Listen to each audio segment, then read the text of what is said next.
오늘은 성도의 인생의 승자, 그 다음에 불신자들의 패자라는 말씀을 들을 때 첫 번째, 성도는 이긴 자입니다. 요한계시록 21장 7절 말씀을 같이 한번 보겠습니다. 21장 7절 말씀 시작. 이기는 자는 이것들을 상속받으리라. 나는 그의 하나님이 되고 그는 내 아들이 되리라. 이기는 자는 이것들을 상속받으리라. 이것들은 우리가 지난주에 다루었던 새하늘과 새 땅을 가리키는 것입니다. 형용할 수 없는 우리의 산 소망인 새하늘과 새 땅과 새로운 신령한 몸을 상속받게 될 것이고, 우리는 하나님의 자녀가 되고 하나님은 우리의 아버지가 될 것이다.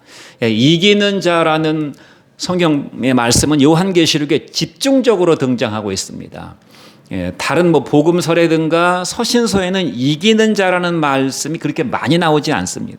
그런데 요한계시록에 오면 이기는 자가 되어야 된다는 이 강조 구문이 굉장히 많이 나오고, 우리가 서두에 다뤘던 요한계시록의 7교회 에베소, 서머나, 버가모, 두아데라, 사데, 빌라델피아, 라오디게아 교회에 위로도 주고 권면도 주고 때로는 강한 책망도 했지만, 7교회 공통적으로 공의 결론은 무엇이었는가 하면 너희가 이기는 자가 되어야 된다는 것이었습니다. 이기는 자, 패배자가 되지 말고, 신앙의 패배자가 믿음의 패배자가 되지 말고 이기는 자가 되어야 된다. 이기는 자는 내가 생명나무 실과를 먹게 할 것이다. 이기는 자는 내가 흰 돌을 줄 것이다. 이기는 자는 내가 하나님의 보좌에 앉은 것처럼 너희들도 나의 보좌에 앉게 해줄 것이다. 우리가 예수님의 보좌에 함께 앉는다는 그 영광이 그 상상이 되는 영광입니까?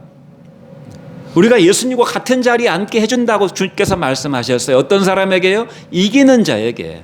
그러니까 천국은 하나님께서 우리를 위해서 예비하신 그 영광은 상상할 수 없는 영광이라는 사실을 믿으시는 축복이 있기를 바랍니다. 그런데 어떤 자에게요? 이기는 자에게. 이기는 자입니다. 이기는 자. 그러므로 종말 신앙은 이기는 신앙을 가져야 됩니다. 처음의 시작은 은혜 받는 신앙입니다. 은혜를 잘 받는 신앙이 처음에 믿을 때 신앙. 그래서 처음에 예수를 내가 주님과 구주로 영접하게 되면 은혜가 충만합니다. 새로운 세계에 들어온 것 같은 그런 감격으로 살게 돼요. 그러나 인생은 항상 좋은 일만 있는 것이 아니고 많은 시련이 있고 유혹이 있고 연단이 있잖아요. 시련과 유혹과 연단을 이겨내려면 이기는 신앙, 전쟁에서 이기는 신앙, 전투의 신앙을 가져야 한다는 것입니다. 그래서 종말 신앙은 이기는 신앙이고, 이기는 신앙을 가진 사람은 그 승리를 누리는 승리의 기쁨을 얻게 되는 것입니다. 은혜로 우리가 인생을 사는 것도 참 복된 일이지만, 날마다 승리하는 승리의 감격을 맛보는 신앙이야말로 참으로 신앙의 절정이라고 말할 수가 있어요. 하루는 지고 하루는 패배하고 그냥 엎치락 뒤치락 맨날 엎어졌다가 넘어졌다가 일어났다가 이것을 계속 반복하고 그 자리에 계속 머물러 있는 신앙은 이기는 신앙이라고 말할 수가 없습니다. 저는 여러분들이 이기는 신앙이 되기를 바랍니다. 그러면 뭐에 이긴단 말입니까?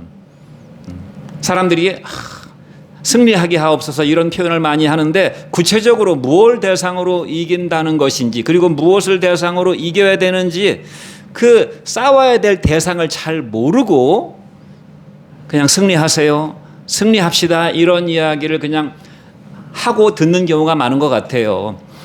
뭐에 이긴단 말입니까? 사업에서 이긴단 말입니까? 건강에서 이긴단 말입니까? 내가 하는 일들에서 성공적으로 이긴다는 말입니까? 그런 것들도 물론 이기는 것일 수 있겠지만 대상이 그것이 본질이 아닙니다. 내가 싸워야 될 대상이 무엇인지를 바로 알아야 그 싸움이 어떤 싸움인지, 어떻게 전개되는 싸움인지를, 싸움의 양상을 알게 됩니다. 이런 것들을 알지 못한다면, 싸움의 대상이 누군지, 어떤 싸움이 어떻게 벌어지고 있는지를 모른다면 결코 승리할 수가 없어요. 1990년대에 소련의 공산권이 붕괴됐잖아요. 볼셰비키 혁명은 1910년대 초반입니까? 그때 이루어졌지만 본격적으로 2차 대전이 끝나고 공산주의가 막 득세하기 시작할 때, 공산주의가 거의 전 세계 인구의 절반, 영토의 절반을 차지하고 우리나라도 공산주의 위협이 코앞까지 닥쳐왔을 때, 이제 그 이후로부터 한 45년의 세월이 지나서 공산주의로는 망할 수밖에 없구나라는 걸 깨닫고 고르바초프가 이제 개혁 개방을 시작했잖아요. 문을 열고 자본주의 체제를 받아들이기 시작했고 중국도 등소평 체제에서 개혁 개방을 추진했단 말입니다. 공산주의로는 성공할 수가 없는 것이에요. 그러니까 먹고 살 수가 없습니다. 일단 기본적으로. 예전에 텔레비에서 봤던 기억으로 빵 한 조각을 타먹기 위해서 수백 명, 수천 명이 줄을 서서 빵 타먹으려고 기다리던 세상이 공산주의였습니다. 공산권은 붕괴됐죠. 소련이 해체되고 중국이 개혁 개방으로 철회장막, 주계장막이 무너졌을 때 그때가 남북이 통일할 수 있는 절호의 기회였습니다. 소련도 많은 나라를 점령했지만 감당할 수가 없으니까 저 탄자로 끝나는 우즈베키스탄, 투르크메니스탄 다 니네가 이제 알아서 살아라. 전부 다 독립시켜 줬잖아요. 동쪽으로 라트비아, 에스토니아 이쪽 동유럽도 전부 독립시켜 줬잖아요. 감당을 못 하니까 중국도 개혁 개방으로 미국한테 붙어가지고 이제 먹고 살려고 그럴 때 정말 그때가 통일을 이룰 수 있는 절호의 기회였습니다. 우리나라가 모든 외교력과 모든 경제력과 모든 수단을 다 동원해서 통일을 이뤘었어야 되는데 왜냐하면 중국은 이 북한이라는 나라는 러시아와 중국이 지원하지 않으면 고사될 수밖에 없는 나라였기 때문에 그런데 우리나라가 그때 통일을 이루지 못한 것이 천추의 한입니다. 북한의 그 위장 평화 공세, 우리 민족끼리라고 하는 그 위장 평화 공세의 통일 전선 전술에 우리가 속아 넘어가 가지고 그래도 같은 민족인데 하면서 우리가 도와줘야 된다. 정말 그 정권과 북한 동포들을 분리해서 생각해야 되는데 그냥 정권을 도와주는 것이 북한을 도와주는 것인가. 주적 개념이 희미해져 버렸습니다. 주적 개념이. 우리의 주적이 누구인가. 이것들 공개적으로 말하지 못하는 정치인들이 굉장히 많았었어요. 권력자들도 북한이 우리의 주적이다라는 개념이 없었어요. 우리가 누구랑 싸워야 될지. 아니 북한은 우리랑 싸워야 될 대상이 아니고 우리가 품어주고 퍼줘야 될 대상이다. 이런 주적 개념이 희박해가지고 공산당과 김씨 왕조 이 독재 정권을 오히려 지원해주고 현금을 주었는데 1998년부터 2008년까지 무려 29억 8천만 달러를 주었습니다. 지금 가치로 하면 4조 5천억 원을 주었고 지금 한 20년 30년 전이니까 지금으로 치면 한 10조 이상을 준 것입니다. 그래서 북한은 링게르를 꽂고 정권이 살아날 수 있었죠. 독재와 북핵 체제를 더욱 공고히 하고 지금 어떻게 할 수 없는 상황이 되어버리고 말았습니다. 주적이라는 개념을 잘 모르니까 김씨 왕조는 우리가 반드시 무너뜨려야 될 우리의 주적이라는 개념이 없기 때문에 얼마나 많은 운동권의 주사파들이 같은 민족이라고 하는 환상을 품고 그들과 평화협정을 맺으면 뭔가 평화 통일이 이루어질 것 같은 환상 가운데 그들에게 이용당했다 이 말입니다.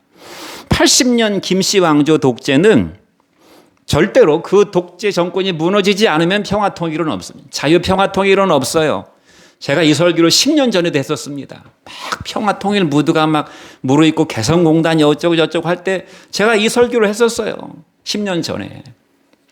남북 평화 무드가 어쩌고 저쩌고 전부 다 이용당했잖아요. 김씨 독재 왕조 정권과 공산당은 우리의 주적입니다. 그들이 무너지지 않고는 절대로 자유평화 통일은 이루어지지 않아요. 지금도 환상을 갖고 있는 사람들이 많은데 절대 이루어지지 않습니다. 문을 여는 순간 그들에게 자유가 들어가는 순간 김씨 왕조 독재는 무너진다는 걸 알기 때문에 절대로 평화, 화합 이런 것들은 이루어지지 않는 것이에요. 제가 무슨 말씀을 드리고자 하는가 하면 주적이 무엇인지를 바로 알아야 된다 이 말입니다. 주적이 무엇이고 싸움의 양상이 어떻게 전개되는지 많은 기독교인들이 주적이 무엇인지를 모르기 때문에 헛된 싸움을 하는 경우가 많습니다. 헛된 싸움. 돈 가지고 싸우는 것이 돈 가지고 싸우고 자존심 때문에 싸우고 네가 이기냐 내가 이기냐 부부지간에 싸우고 형제지간에 싸우고 부모 자식지간에 싸우고 같은 직장 동료끼리 싸우고 우리가 싸워야 될 대상은 돈도 아니고 명예도 아니고 지식도 아니고 권력도 아니고 자존심도 아니고 내가 싸워야 될 대상은 그게 아닌데 주적이 아닌데 우리는 너무나 많은 에너지들을 눈에 보이는 헛된 것들과 싸우면서 허공을 치는 싸움을 하고 인생을 낭비하는 경우가 얼마나 많은지 몰라요. 성도의 대적이 우리가 싸워야 될 대적이 무엇이냐 그 말입니다. 베드로전서 5장 8절 말씀을 보십시오. 같이 한번 읽어보겠습니다. 시작. 근신하라 깨어라 너희 대적 마귀가 우는 사자같이 두루 다니며 삼킬 자를 찾는다고 그랬어요. 너희의 대적은 마귀라고 그랬어요. 마귀. 우리가 돈 가지고 스트레스 받고 돈 때문에 낙심하고 돈 때문에 흥분하는데 그 배후에는 마귀가 있다는 사실을 알아야 되는 것입니다. 그러니까 내가 돈 때문에 나의 많은 에너지를 소진시켜 버리는 것은 헛된 싸움을 하고 있는 것이에요. 어떤 사람과 미묘한 감정 다툼 때문에 갈등을 할 수 있죠. 그런데 그 나의 싸워야 될 대상은 내가 이겨먹어야 될 내 눈에 보이는 상대방이 아니라 그 말입니다. 내 영적인 에너지를 다 거기에 고갈시켜 버리게 만드는 마귀라 그 말이에요. 모든 우리의 인생 살아가는 인생살이에 많은 문제들이 있습니다. 그 배후에 마귀가 있다는 사실을 알아야 됩니다. 근신하라 깨어라 너희 대적 마귀가 우는 사자같이 두루다니며 삼킬 자를 찾는다고 그랬어. 에베소서 6장 12절 말씀은 뭐라고 말씀하고 있습니까? 같이 한번 읽어보겠습니다. 시작. 우리의 씨름은 혈과 육을 상대하는 것이 아니요 통치자들과 권세들과 이 어둠의 세상 주관자들과 하늘에 있는 악의 영들을 상대함이니 그러므로 하나님의 전신 갑주를 입으라고 그랬어요. 우리의 씨름은 혈과 육을 상대하는 것이 아니요 통치자들과 권세들과 이 어둠의 세상 주관자들과 하늘에 있는 악의 영들이라고 그랬어요. 여기 통치자와 권세와 세상 주관자들은 눈에 보이는 권력자들을 가리키는 것이 아니라 악의 세계의 권력을 가진 존재들을 가리키는 것입니다. 악의 세계에도 질서가 있어요. 계급이 있어요. 그래서 악의 세계도 일사불란하게 움직입니다. 악의 우두머리는 사탄 마귀입니다. 그 밑에 통치자들, 권세들, 어둠의 세상 주관자들과 악령들이 있다 이 말입니다. 그들이 일사불란하게 정보를 공유하면서 협공해가지고 협업해가지고 인간의 영혼을 사냥하고 있다는 사실을 기억해야 한다는 것이. 그러므로 우리의 싸움은 악을 상대하는 성도와 그 악의 대상자들인 통치자들과 권세들과 어둠의 세상자들과 악한 영들이라는 사실을 기억해야 됩니다. 악과 우리 신자들이 상대하는 싸움인 것이에요. 세상 사람들은 이미 패배했기 때문에 불신자들은 마귀들과 싸울 수가 없어요. 마귀들과 싸워야 되는 대상은 성도들입니다. 구원받은 저와 여러분들입니다. 우리가 싸우지 않으면 마귀의 포로로 잡혀있는 사람들을 구해낼 방도가 없어요. 도리어 우리도 마귀의 밥이 될 수밖에 없다 이 말입니다. 항상 전투의 그런 마인드를 가지고 인생을 살아야 돼요. 게임에서 내가 이겨야지. 게임 한 판 해가지고 막 이기면 막 좋고 게임에서 지면 막 성질 내고 막 탄식이 나오고 그런 싸움 백날 해봐야 소용없어요. 이기는 자의 기본은 무엇입니까? 내가 군사로 부름받았다는 군사의 스피릿을 가져야 됩니다. 병사의 스피릿. 병사의 스피릿. 전쟁하는 사람은 내가 병사라고 하는 기본적인 병사의 마인드를 가지고 있어야지 이것이 없다면 이미 패배한 사람이나 마찬가지고 아니 포로가 될 것입니다. 군인이 탱크를 타고 장갑차를 타고 군용 트럭을 타고 이 추운 겨울에 뒷칸에 앉아가지고 이 추위를 뚫어가면서 갈 생각을 해야지 고급 승용차를 타고 다닐 생각을 하면 되겠습니까? 관광버스를 타고 관광하는 기분으로 인생을 살면 되겠어요? 바다에서 해전을 벌이는 수병이 전투함을 타고 전쟁할 생각을 해야지 유람선 크루즈 타고 세계 여행할 그런 마인드를 가고 인생을 살면 되겠는가 그 말입니다. 그러니까 내가 군인이라고 하는 군인의 마인드, 병사의 마인드를 가져야 된다고 성경이 말씀하고 있어요. 성경이. 디모데후서 2장 3절로 4절 말씀을 같이 한번 읽어보겠습니다. 시작. 내가 그리스도 예수의 좋은 병사로 나와 함께 고난을 받을지니 병사로 다니는 자는 자기 생활에 얽매이는 자가 하나도 없나니 이는 병사로 모집한 자를 기쁘게 하려 함이라. 내가 그리스도 예수의 좋은 병사라고 그랬어요. 그리고 나와 함께 고난 받을 생각을 하고 인생을 살으라고 그랬습니다. 그리스도 예수의 좋은 병사로 나와 함께 고난을 받으라. 전쟁하는 병사가 편안함을 생각하면 전쟁할 수가 있겠습니까? 자기 생활에 얽매이는 병사가 어떻게 군대 생활을 하겠습니까? 쉬고 싶다고 놀고 휴가 가고 싶다고 휴가 가고 자기 하고 싶은 거 다 하면서 어떻게 병사의 생활을 할 수가 있겠어요? 그래서는 병사를 모집한 주님을 기쁘게 할 수 없다는 것입니다.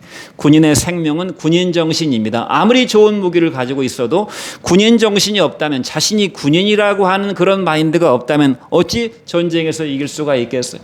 군인 정신의 기본은 무엇입니까? 나를 부른 조국에 충성하고 조국을 위해서 목숨을 바칠 각오로 하는 것입니다. 그거를 영광으로 생각하는 것이 군인 정신의 기본이죠. 우리의 마인드도, 영적 병사로 부름받은 저와 여러분의 마인드도 그리스도께 충성하고 그리스도께 목숨을 바친다고 하는 영적인 싸움을 싸우는 병사의 마인드를 갖는 것이 핵심이다. 병사의 마인드가 없다면 이미 그 사람은 무력한 인생을 살고 있는 것입니다. 영적 전쟁에서 이길 수가 없어요. 남은 고사하고 자기 속에 역사하는 죄를 이길 힘이 없는 것입니다. 그러므로 주님을 위해 살 수가 없어요. 많은 사람들이 교회는 다니지만 주와 복음을 위해서 충성하지 못하는 것은 왜 그렇습니까? 병사의 마인드가 없으니까. 싸우고자 하는 마인드, 아니 내가 병사라는 의식 자체가 없기 때문에 그런 것입니다. 그들은 유람선을 타고 전 세계를 일주하기를 원하지요. 좋은 승용차를 타고 관광버스를 타고 꽃놀이 다니고 단풍놀이 다니기를 원하죠. 그래가지고 어떻게 전쟁에서 이길 수가 있겠어요? 뭐가 뭔지를 모르는 것입니다. 내가 싸워야 될 주적이 무엇이고 그 마귀가, 그 악령들이, 그 권세들이 어떻게 역사하고 있는지, 내 주변에서 눈에 보이지 않는 영적인 전쟁이 어떻게 벌어지고 있는지를 모르는 채 인생을 살아가게 되는 것입니다. 그러면 우리가 대적해야 되는 대적의 양상이 어떻게 전개됩니까? 마귀가 그 배후에서 모든 것들을 주장하면서 역사하는데, 마귀가 우리에게 어떻게 역사하는지 그 싸움이 벌어지는 전투의 양상을 우리가 알아야 되는데, 세 가지입니다. 어떻게 역사합니까? 마귀는 죄를 통해서, 나의 에고를 통해서, 에고가 있잖아요. 에고, 자아가 있습니다. 죄를 통해서, 나를 통해서, 세상을 통해서 역사합니다. 먹고 사는 문제로 우리를 괴롭히고, 인간관계로 우리를 괴롭히고, 이런 것들은 다 표피적인 문제예요. 여러 가지 내가 해야 될 많은 인생의 숙제들 가지고 나를 괴롭히는 것이 아니에요. 죄를 통해서 나를 괴롭히고, 나의 강한 자아를 통해서 나를 괴롭히고, 세상의 풍조를 통해서 나를 괴롭히기 때문에 우리가 세 가지 분야에서 승리해야 됩니다. 죄와 싸움에서 이기고, 죄를 이기고, 나를 이기고, 세상 풍조를 이기는 영적 싸움을 해야 되는 것이에요. 죄라는 것은 무엇입니까?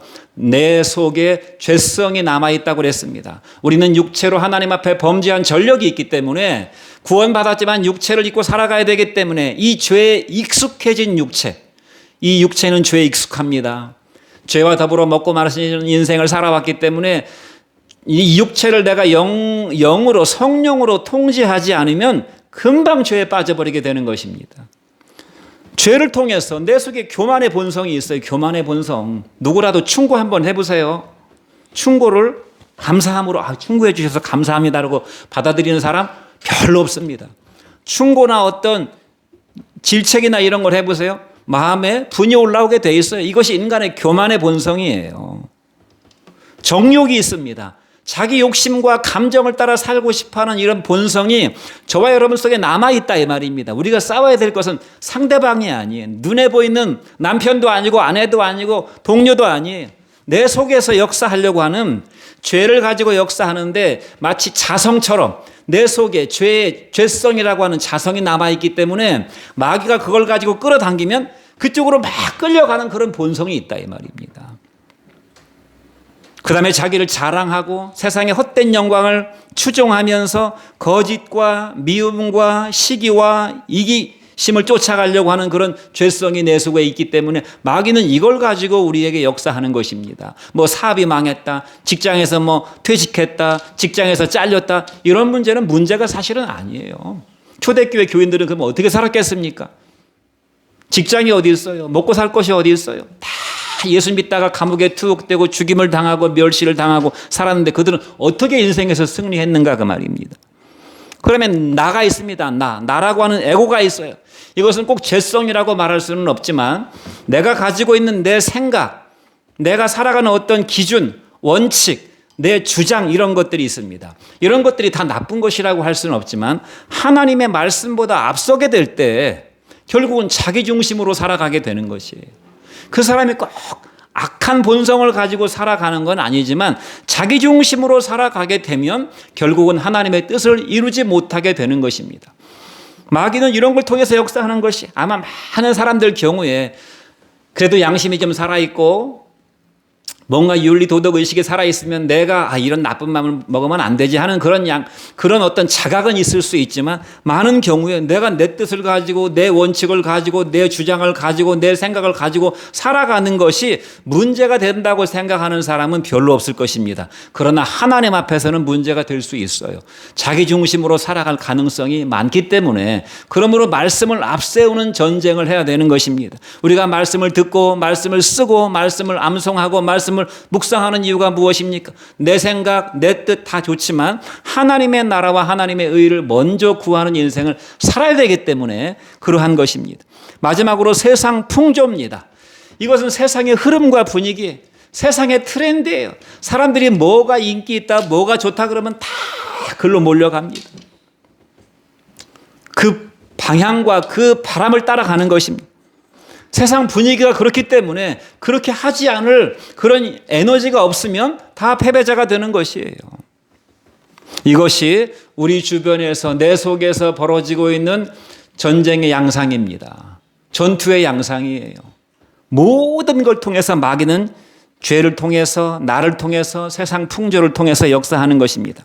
여러분, 인생은 기본적으로 전쟁이라고 사람들이 말을 합니다. 먹고 사는 경제 전쟁이요, 대학에 들어가기 위한 입시 전쟁이요, 취업하기 위한 취업 전쟁. 요즘 취업하기가 얼마나 어렵습니까? 취업 전쟁이요, 사업하는 것도 전쟁입니다. 제가 종종 여기 주택단지를 이렇게 지나가게 되는데, 거기 가게들이 파리를 날리는 집들을 보면 참 안타까워요. 밥 먹을 시간인데도 한 테이블 정도, 두 테이블 정도 손님이 오기를 기다리지만 어쩔 도리가 없어요.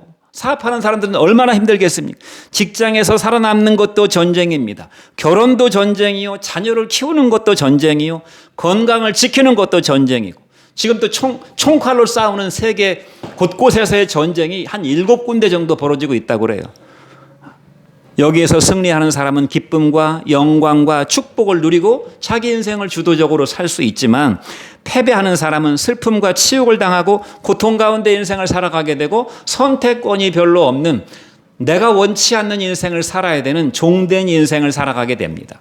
베드로후서 2장 19절에 보면은 진자는 이긴 자의 종이 된다고 기록하고 있어요. 세상 살이도 패배자는 어쩔 수 없이 자기는 선택권이 없어요. 나는 선택할 수 있는 폭이 별로 없습니다. 선택할 수 없는 폭이 없다는 것은 남이 하라는 대로 하고 살아가야 되는 것을 말하는 것입니다. 나보다 강한 자, 나를 이긴 자의 말을 듣고 살아가는 이런 굴욕적이고 고통스러운 인생을 살아가야 되는 것이 세상살이잖아요. 그러면 영적 전쟁은 어떻겠습니까? 세상살이도 우리가 살아남기 위해서, 이기기 위해서 그렇게 눈을 부릅뜨고 인생을 살아가야 된다면 영적 전쟁은 어떻겠느냐 그 말입니다. 이 영적 전쟁은 선과 악의 전쟁입니다. 여러분의 마음속에서 벌어지고 있어요. 잘 간파하기도 어려워요. 악의와 불의의 전쟁입니다. 예수님과 사탄의 전쟁입니다. 하나님 나라 가치를 쫓아가는 삶과 세상 가치를 추종하는 삶의 전쟁이고, 믿음과 불신앙의 전쟁. 여러분은 믿음으로 살려고 애를 씁니까? 믿음으로 살려고 애를 쓰지 않으면 자동적으로 불신앙으로 살아가게 됩니다. 내가 불신앙을 선택하는 것이 아니라 믿음으로 살려고 애를 쓰고 힘을 쓰지 않으면 자동으로 불신앙이에요. 예수 중심의 가치를 붙잡고 사는가, 자기 중심으로 사는가, 보화를 천국에 쌓는 삶을 사는가, 이 땅에 보화를 쌓아두고 만족하는 삶을 살 것인가의 전쟁입니다. 그런데 이 싸움은 이미 결정됐어요. 이미. 그 싸움은 100% 예수님의 승리로 결정됐습니다. 선과 악의 싸움에서 선이 반드시 100% 승리합니다. 의와 불의의 싸움은 의의 승리로 100% 끝나게 됩니다. 예수님은 이미 사탄을 이기셨다고 말씀하셨어요. 하나님 나라 가치를 붙잡고 사는 사람은 세상을 이기는 삶을 살아가게 됩니다. 믿음으로 사는 사람은 자동적으로 불신앙을 이기게 됩니다. 예수 중심의 가치로 사는 사람은 자기 중심으로 살고자 하는 욕망을 이기고 살아가게 되고, 천국의 보화를 쌓는 사람은 진정하고도 영원한 승자가 되는 것입니다. 요한복음 16장 13절 말씀을 보십시오. 같이 한번 읽어보겠습니다. 시작. 세상에서는 너희가 환난을 당하나 담대하라. 내가 세상을 이겼다고 그랬습니다. 예수님이 세상을 이겼다고 그랬어요. 또 로마서 8장 37절은 뭐라고 말씀합니까? 이 말씀도 같이 읽어보겠습니다. 시작. 그러나 이 모든 일에 우리를 사랑하시는 이로 말미암아 우리가 넉넉히 이기느니라. 여유 있게 이긴다 이 말입니다. 정말 믿음으로 사는 사람은 세상 살이가 그렇게 어렵지 않아요. 그러니까 믿음으로 살려고 하는 마음이 없으니까 세상살이도 힘들고 신앙생활도 힘들고 교회 한 번 가는 것도 힘들고 기도 한 번 5분 하는 것도 힘들고 힘들어서 못해요. 우리를 사랑하시는 그리스도로 말미암아 우리가 넉넉히 여유 있게 이긴다고 했는데 여유 있는 승자의 삶으로 살아가기가 어렵다는 것입니다. 관건은 무엇입니까? 우리가 어느 편에 설 것인가 하는 것이 어느 편에. 여러분 A와 B가 싸우고 있는데 나는 제3자입니다. 나는 A하고도 관계가 없고 B하고도 관계가 없는 사람이 그러면 나는 어느 편에 서야 됩니까? 어느 편에 서는 것이 현명합니까? 승자 편에 서는 것이 현명한 것입니다. 승자 편에. 이기는 편이 우리 편인 것이 세상살이에서는 지혜로운 것이에요. 흥하는 사람과 함께 해야지 망하는 사람과 함께 해서는 인생이 힘든 것입니다. 인생 승리하기 어려워요. 직장에 들어갈 때 잘 나가는 전도가 양양한 회사에 들어가야지 들어가고 났더니 한 달 만에 회사가 망해버렸어요. 그렇게 어렵게 들어간 회사인데 그러면 어떻게 되겠습니까? 인생 패배자가 될 가능성이 많은 것이죠. 학교도 전도가 유망한 학교에 들어가야 되지 들어갔더니 한 몇 년 다니다가 보니까 학교가 없어져 버렸어요. 그런 학교도 많습니다. 학교 문 닫는 대학교들도. 외교에는 뭐 영원한 적도 영원한 우방도 없다고 그러는데 승자의 편에 서는 것이 현명한 것입니다. 봤을 때 누가 더 힘이 강한가 누가 이길 것인가의 편에 서야 되는 것입니다. 인생은 어떻게 했습니까? 인생도 승자의 편에 서야 되는 것입니다. 결국 우리는 예수 그리스도의 편에 서야 되는 것이 예수 그리스도의 편이. 지금 당장은 이쪽이 유리한 것 같다고 해도 결국은 우리는 그랬잖아요. 우리는 패배한 자 같으나 이기는 자요 없는 자 같으나 가진 자요 빈공한 자 같으나 모든 것을 가진 자라고 부유한 자라고 성경이 말씀하고 있잖아요. 예수의 편에 서게 되는 사람은 영광의 면류관을 얻게 될 것이고 하나님의 아들이라 불리우게 될 것이고 하나님 나라를 상속받게 될 것이고 그리스도의 보좌에 함께 앉게 될 것입니다. 그러므로 승리하려면 병사의식을 가져야 된다고 그랬어요. 싸우는 자만이 승리하는 것입니다. 싸우지 않는 자는 이미 패배자예요. 병사의식을 가져야 되고 날마다 순간마다 그리스도 예수 대장 되신 예수님의 편에 서야 되는 것입니다. 그것이 무엇입니까? 말씀과 성령으로 사는 것이 말씀과 기도로 사는 것입니다. 믿음의 싸움을 계속 감당해야 되는 것입니다. 항상 믿음을 가지고 살아야 되겠다고 하는 의식을 가지고 살아야 되는 것입니다. 대장 되신 예수의 말씀에 순종하려고 하는 의식을 가지고 의도적으로 그렇게 살아야 되는 것입니다. 여러분이 이기는 자의 축복을 받고 누리시는 은혜가 있기를 주님의 이름으로 축원드립니다. 두 번째 패배자들의 운명입니다. 21장 8절 말씀을 같이 읽어보겠습니다. 시작. 그러나 두려워하는 자들과 믿지 아니하는 자들과 흉악한 자들과 살인자들과 음행하는 자들과 점술가들과 우상숭배자들과 거짓말하는 모든 자들은 불과 유황으로 타는 못에 던져지리니 이것이 둘째 사망이라. 이기는 자들은 생명록 책에 기록이 돼서 영원한 하나님 나라에 들어가서 하나님의 자녀라 일컬음을 받고 하나님의 나라의 상속을 받게 될 것이지만 패배자들의 운명은 뒤에 나옵니다. 두려워하는 자들과 믿지 아니하는 자들, 흉악한 자들, 살인자들, 음행하는 자들, 점술가들, 우상숭배자들, 거짓말하는 자들은 불과 유황으로 타는 못에 참여하게 될 것인데 이것이 두 번째 사망이라고 그랬어요. 그러니까 육신이 죽고 끝나면 없어지는 것이 아니라 둘째 사망이 기다리고 있다고 그랬어요. 영혼은 없어지지 않고 두 번째 죽음을 맞이하게 된다는 것입니다. 인생의 패배자들은 영원한 멸망과 영원한 단절 속으로 들어가게 됩니다. 단절이라고 하는 것은 죽음입니다. 그리스도에게서 하나님에게서 영원히 그 은혜가 단절되는 것입니다. 육신의 생명이 단절되면 육체의 죽음이지요. 영혼이 하나님에게서 영원히 단절. 이 땅에 살아있을 동안에는 하나님이 계속 우리에게 은혜를 베푸시고 구원하시려고 하는 하나님의 어떤 긍휼과 호의가 있기 때문에 신랄 같은 희망의 끈이 있어요. 이 세상에 살아있을 때는. 그러나 우리의 육신이 죽어지게 돼버리고 모든 기회가 사라지게 되면 그 영혼도 하나님에게서 완전히 단절돼 버리게 된다는 것입니다. 단절이 얼마나 무섭습니까? 모든 관계가 단절돼 버리는 것. 여러분 태양이 빛을 발하지 않게 되면 일주일 안에 지구의 온도가 20도로 평균 영하 20도로 내려가게 된다고. 그러고 몇 달 지나게 되면 지구가 얼음 행성이 된다고 그럽니다. 식물들이 광합성을 못해가지고 산소가 부족하게 됩니다. 산소가 없어지게 됩니다. 태양빛이 단절돼 버리면 지구의 멸망이 오게 되는 것이에요. 화산 폭발이 일어나가지고 화산재가 막 지구 상공을 뒤덮게 되면 겨울이 오는 것입니다. 겨울이. 어마어마한 재앙이 오는 것이. 하나님께서 우리에게 이 햇빛이라고 하는 은혜를 계속 비춰주시니까 이것이 우리에게 와가지고 우리가 그나마 이 햇빛의 은혜를 누리고 살게 되는 것인데, 태양을 지으신 하나님의 은혜로부터 단절된다고 생각해 보세요. 그래서 그것을 성경은 뭐라고 말씀하고 있습니까? 불과 유황으로 타는 불못에 던져지게 될 것인데, 이것이 두 번째 죽음이라고 그랬어요. 영혼의 죽음, 영혼의 단절이란 말입니다. 절대 절망이, 이 땅에 살아갈 동안에는 사람들이 소망이 있습니다. 소망이 없으면 죽게 되는 것이. 그런데 단절돼 버리기 때문에 절대 절망이에요. 단테의 신곡에 보면 그런 유명한 구절이 있잖아요. 단테가 쓴 소설이지만 지옥의 팻말에, 지옥의 현판이 있습니다. 이곳에 오는 자여 모든 희망을 버릴지어다. 지옥에 들어가서 한 1000년 좀 살고 나올 수가 없어요. 지옥에 들어가서 기름을 한 10,000년 살고 나오면 그때 내가 천국 가면 되겠지. 그때 내가 뭔가 다르게 하나님의 호의를 받으면 되겠지. 천만의 말씀. 지옥에 가는 자는 모든 희망을 잃게 된다, 그 말입니다. 영원한 지옥의 불심판에 들어가게 되는데 어떤 자들인가? 8가지입니다. 제가 간단하게 말씀을 드리도록 하겠습니다. 첫 번째는 어떤 사람들이 둘째 사망에 들어가게 되는가? 두려워하는 자들이라고 그랬어요.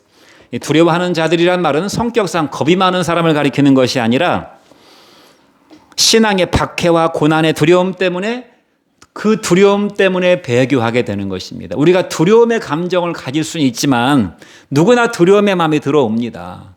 사도 바울도 두렵다고 그랬어요. 베드로도 두려워했어요. 누구나 인간의 마음에 두려움의 마음이 들어올 수 있어요. 그 자체가 문제는 아닙니다. 그런데 두려운 마음이 들어올 때 그 다음에 우리가 어떤 반응을 보이느냐가 문제예요. 두려워가지고 너 예수 믿으면 죽인다, 너 예수 믿으면 불이익 당한다, 너 예수 믿으면 따돌림 당한다, 이런 것 때문에 배교를 해버리게 되는 것이 문제라, 그 말입니다. 초대교회 때도 두려움 때문에 배교하는 자들이 많았어요. 그래서 초대교회 때는 가장 심각한 영적 범죄가 배교였습니다. 어제까지 같이 예배드리고 같이 찬양하고 같이 성경 공부하고 같이 밥 먹던 그런 형제요 자매라고 불렸던 사람들이 하루아침에 배교를 해버렸어요. 로마 황제에게 가서 숭배하고 절하고 세상을 추종하는 사람이 되어버렸단 말입니다. 그래서 교회에 큰 상처를 주는 자들이 불과 유황으로 타는 못에 들어가는 1순위라고 그랬어요. 믿다가 타락한 사람들, 이단 사이비들, 기복신앙에 빠진 사람들, 이런 자들. 제가 군대를 88년도에 대학 4학년 때 좀 늦게 갔는데요. 제가 우리 기독교서 동아리에 이제 4학년쯤 되니까 리더의 그 어떤 그런 위치에 있었는데, 군대 갈 때 저보다 2년 후배인 86학번 그 후배가 이제 그 사람하고 또 한 사람이 있었는데, 그 우리 기독교 동아리에 거의 이제 리더 역할을 하는 사람이 되었었어요. 근데 군대 갔다 와서 보니까 이 친구가 증산도에 간사를 하고 있더라고요. 증산도. 대학에서 그래 증산도 서클이 있습니다. 증산도에 간사를 하고 있어가지고 깜짝 놀랐어요. 같이 예배드리고 하던 친구 갑자기 증산도로 가버렸어요. 이런 배교자들 회개하지 않으면 지옥에 들어가게 되는 1순위라, 그 말입니다. 통일교, 신앙촌, 문선명, 박태선, 유병헌, 구원파, 이만희, 신천지, 정명석이, 안상홍이, 장길자, 박옥수, 기쁜 소식 선교회, 이초석, 무슨 예수중심교회, 김기동 성락교회, 이재록 만민중앙성결교회, 여호와의 증인들 모은문교, 이런 또 자기 배를 위해서 예수를 팔아먹는 목사들, 이런 자들도 전부 불과 유황으로 타는 못에 들어가게 될 것이라고 말씀하고 있습니다. 두 번째가 믿지 아니하는 자들인데, 불신자들이요 복음을 거절한 사람들입니다. 세 번째는 흉악한 자들이라고 그랬어요. 흉악한 자들은 로마서 1장에 나오는 하나님이 혐오하는 사람이라고 그랬습니다. 불의와 추악과 탐욕, 악의와 시기와 다툼, 음해와 비방과 능욕과 자기자랑과, 그 다음에 여기에 부모 거역이 들어가 있어요. 부모 거역. 부모 거역하는 거, 무지한 것도, 어리석고 무지한 것도 지옥에 들어가게 된다고 로마서에서 말씀하고 있고, 배신하는 자들, 배신자들도 지옥에 들어가게 된다고 말씀하고 있습니다. 세 번째가 살인자들입니다. 살인자들은 육체로 사람을 죽인 것뿐만 아니라 마음으로 살인하는 것인데 미움과 분노와 혈기증으로 특별히 나와 관계를 맺고 있는 사랑하는 나의 가족, 나의 교우들에 대해서 형제에 대해서 라가라고 하고 머저리라고 그러고 등신이라고 그러고 비하하고 하는 것도 다 지옥불에 들어가게 된다고 예수님께서 경고하셨습니다. 사랑해야 될 대상인데 오히려 증오하고 미워하고 분노하는 것, 음행자들, 모든 형태의 성적 타락, 간음과 음란물 중독, 성전환, 남자가 여자 되고 여자가 남자 되는 것, 동성연애 하는 것, 하나님이 가증하게 여기는 것, 입에 담을 수도 없는 온갖 더러운 성적 범죄자들, 점술가들, 마법하고 마법사들, 사람을 속이고 점치고 굿하고 사주팔자 따지고 궁합 보고 택일하고 뭐 이사 가는 날 뭐 이런 택일하잖아요. 뭐 결혼하는 날짜 이런 거 택일하는 것, 장명소 찾아가 가지고 어떻게 이름을 지면은 우리 아들이 잘 되겠습니까? 장명하는 거, 풍수지리, 북어대가리 놓고 돼지대가리 놓고 제사 지내는 거, 금줄 쳐놓는 거, 뭐 자연숭배, 선앙당에 금줄 쳐놓고 뭐 이렇게 쳐놓고 막 그냥 요란스럽게 달아놓고 가서 복 달라고 비는 거, 조상신들에게 제사 지내는 거, 이런 것들도 불과 유황으로 타는 못에 참여하게 될 것인데 하나님 이외에 다른 영매를 의지해가지고 복을 받으려고 하는 가증한 행위이기 때문에 그런 것입니다. 거짓말하는 자들은 거짓은 마귀의 거짓의 아비는 마귀라고 그랬습니다. 거짓말과 속임수, 사기치고 과장하는 거, 조작하고 왜곡하는 거, 편파적으로 흑색 선전하는 거, 스미싱, 보이스피싱, 사람 속여가지고 돈 뜯어먹는 재미가 있는 줄은 모르지만 불과 유황으로 타는 못에 반드시 참여하게 될 것이고, 저는 또 생각할 때 요즘 우리 세상을 어지럽게 하는 것은 가장 정직하고 가장 본을 보여야 될 정치인들과 언론인들과 재판장들과 목사들이 하는 거짓말, 큰 세상에 파급력을 미치는 이런 거짓말 장애들도 전부 다 불과 유황으로 타는 못에 참여하게 될 것이라고 말씀했습니다. 우상 숭배하는 자들, 타 종교인들에게는 안 됐지만 할 수 없어요. 주께서 그렇게 말씀하셨기 때문에 불교, 회교, 힌두교, 유교 각종 종교를 믿는 사람들 거기에는 구원이 없다고 말씀했습니다. 하나님께서 이사야서를 한번 읽어보세요. 나는 여호와니 나 이외에는 구원자가 없느니라. 나는 너희들을 지은 너희의 창조주라. 천하인간의 구원을 얻을 다른 이름을 내가 너희에게 준 적이 없다. 예수 그리스도의 이름 이외에 공자도 석가모니도 마호메트도 구원자가 아니다. 그들을 숭배하는 자들도 불과 유황으로 타는 못에 참여하게 될 것이라고 말씀했는데, 우상 숭배, 현대판 우상 숭배는 돈 숭배입니다. 물질 숭배, 재물의 숭배입니다. 여러분, 죄는 이렇게 악하고 사악하고 간악하고 흉악하고 추악한 것입니다. 온갖 악이란 악은 거기 다 갖다 붙일 수가 있어요. 죄는 사악하고 간악하고 흉악하고 추악한 것입니다. 우리가 죄를 눈으로 볼 수 있다면, 근데 우리가 사실 자기 죄는 자기가 잘 몰라서 그렇지, 남이 죄 짓는 모습을 보면 참으로 내 자식이라도 혐오감이 느껴집니다. 자식이 거짓말하는 거 딱 보면요, 거부감이 딱 드는 것이에요. 가까운 사람이 사기치는 거 보면 거부감이 딱 드는, 죄는요 악하고 사악하고 간악하고 흉악하고 추악한 것이에요. 내 죄도 그러하고 남의 죄도 그러한 것입니다. 이들은 멸망과 지옥의 둘째 사망에 떨어지게 될 것이고, 그러므로 죄라고 하는 것은 내 인생을 멸망으로 떨어지게 하는 치명적 독소라는 사실을 기억해야 됩니다. 데살로니가전서 5장 19절로 20절 말씀을 보십시오. 성령을 소멸치 말며 예언을 멸시하지 말고 범사에 헤아려 좋은 것을 취하고 악은 모양이라도 버리라고 그랬어요. 악은 악처럼 생긴 것 자체를 버리라고 그랬어요. 유튜브에 보면은 이렇게 뭔가 하고 봤더니 이렇게 알고리즘을 타고 들어가가 링크를 타고 들어가서 결국은 악한 것으로 유도하는 그런 것들이 얼마나 많은지 몰라요. 그러니까 악은 악의 느낌과 악의 냄새가 살짝 풍기면 바로 떠나야 되는 것입니다. 뭐지? 하면서 들어가 볼 필요가 없는 것이. 누가 어떤 은혜가 안 되는 말을 하면 도대체 무슨 얘기 하나 하고 가까이 가서 귀를 기울일 필요가 없어요. 여러분들의 영혼에 절대 좋은 영향력을 미칠 리가 없습니다. 사랑하는 성도 여러분, 결론적으로 신자는 영적 전쟁에서 승리한 사람이기 때문에 승리의 삶을 누리고 영적 전쟁을 우리가 살아있을 동안에 계속해야 됩니다. 생명록 책에 우리 이름이 농명됐다고 27절에 기록하고 있으니까 이 확신 가운데 살아가야 되는 것이 하나님의 자녀답게 살고 그리스도 예수의 군사답게 살아야 되는 것입니다. 승리는 그러므로 쉬운 것이에요.